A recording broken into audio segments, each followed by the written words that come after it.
രാഹുൽ മാങ്കൂട്ടത്തിന് വേണ്ടി സോഷ്യൽ മീഡിയയിൽ ഇന്ന് സംസാരിക്കുന്നത് കോൺഗ്രസോ ഷാഫിയോ ഒന്നുമല്ല, രാഹുൽ ഈശ്വറാണ്. രാഹുൽ മാങ്കൂട്ടം ഒരു ജനപ്രതിനിധിയാണ്. ഒരു പൊതുപ്രവർത്തകൻ പാലിക്കേണ്ട മര്യാദകളുണ്ട്. അത് പാലിച്ചില്ല എന്ന് മാത്രമാണ് രാഹുൽ മാങ്കൂട്ടത്തിന് എതിരായിട്ട് നിൽക്കുന്ന ഒരു കാര്യം.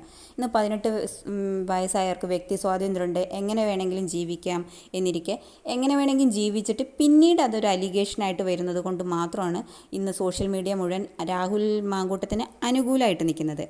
രാഹുൽ ഈശ്വർ പറയുന്നത് 10 പരാതികൾ വന്നിട്ടുണ്ട്, 10 പരാതിയിൽ 5 പരാതിയും രാഹുൽ മാങ്കൂട്ടത്തിന് അനുകൂലമാണെന്നും 5 പരാതി തേർഡ് പാർട്ടിയാണ് കൊടുത്തതെന്നുമാണ്.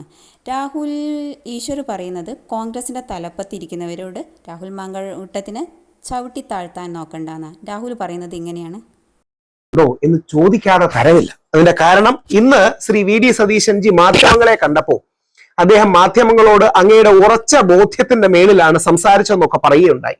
നമുക്ക് അതും കൂടി ഒന്ന് കേൾക്കാം. ഓരോ വരിയായിട്ട് നമുക്ക് കേൾക്കാം. സതീശൻജിയോട് ഒരു നുള്ളുകൊണ്ട് പോലും ബഹുമാനക്കുറവില്ല, അങ്ങേയറ്റം ബഹുമാനമാണ്. പക്ഷേ ചോദിക്കാതിരിക്കാൻ പറ്റില്ല എന്നുള്ളത് കൊണ്ട് മാത്രമാണ് ചോദിക്കുന്നത്. എന്തെങ്കിലും തെറ്റെന്റെ ഭാഗത്തുനിന്നുണ്ടെങ്കിൽ അങ്ങനോട് ക്ഷമിക്കണം. അല്ല, അത് ക്രൈംബ്രാഞ്ച് അന്വേഷണം തുടരുകയാണല്ലോ. എന്താണ് ഏത് രീതിയിൽ അന്വേഷിച്ചു? ഞങ്ങൾ അതിനൊന്നിനെയും ഞങ്ങൾ എതിർക്കില്ല. ഞങ്ങളെടുത്തൊരു നിലപാടുണ്ട്. നിങ്ങളിത് ഞാൻ പറഞ്ഞല്ലോ, അത് കേരളത്തിന്റെ രാഷ്ട്രീയ ചരിത്രത്തിൽ അടയാളപ്പെടുത്താൻ പോകുന്ന നിലപാടാണ്. ഇല്ല സാർ, കേരളത്തിന്റെ ഒരു രാഷ്ട്രീയ ചരിത്രത്തിലും അത് അടയാളപ്പെടുത്തില്ല. തെളിവില്ലാതെ, പരാതി പോലും ഇല്ലാതെ ഒരാൾക്കെതിരെ നടപടി എടുത്തിട്ട് അത് ഏത് രാഷ്ട്രീയ ചരിത്രത്തിലാണ് രേഖപ്പെടുത്താൻ പോകുന്നത്? അങ്ങയുടെ കൂടെ നേതാവായ ഉമ്മൻചാണ്ടി സാറിനെ കുറിച്ച് ഓർമ്മയില്ലേ? പരാതി ഉണ്ടായി, ക്ലിഫ് ഹൗസിൽ വെച്ച് എന്നെ കൊണ്ട് പല കാര്യങ്ങളും ചെയ്യിപ്പിച്ചു എന്ന് പറഞ്ഞ സരിതയുടെ പരാതി മുഴുവൻ വ്യാജമായിരുന്നില്ലേ? സരിത 164 കൊടുത്തില്ലേ? അതായത് മജിസ്ട്രേറ്റിന്റെ മുമ്പിൽ ചെന്ന് മൊഴി കൊടുക്കുകയാണ്. അതായത് മജിസ്ട്രേറ്റിനോട് കള്ളം പറഞ്ഞു വരെ മൊഴി കൊടുത്തില്ലേ? എന്തായി ആ കേസ് അവസാനം? ഇവിടെ രാഹുൽ മാങ്കൂട്ടത്തിനെതിരെ പരാതി പോലും ഇല്ല എന്നുള്ളതാണ് സത്യം. 10 പരാതിയിൽ 5 പരാതി റിനിക്കെതിരെയാണ്, 5 പരാതിയാണ് രാഹുൽ മാങ്കൂട്ടത്തിനെതിരെ. അതെല്ലാം തേർഡ് പാർട്ടി പരാതിയാണ്, മൂന്നാം കക്ഷി പരാതിയാണ്.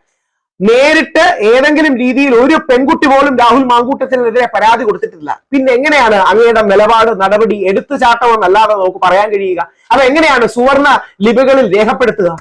രാഹുൽ മാങ്കൂട്ടത്തിൻ്റെ സംഭവത്തിൽ അലിഗേഷൻസ് ആയിട്ടുള്ള പരാതി കൊടുത്തിട്ടുള്ളവരാണ് സൈബർ ബുള്ളിങ് നേരിടേണ്ടി വന്നിട്ടുള്ളത്. സാധാരണഗതിയിൽ അങ്ങനെയല്ല ഉണ്ടാവാറ്.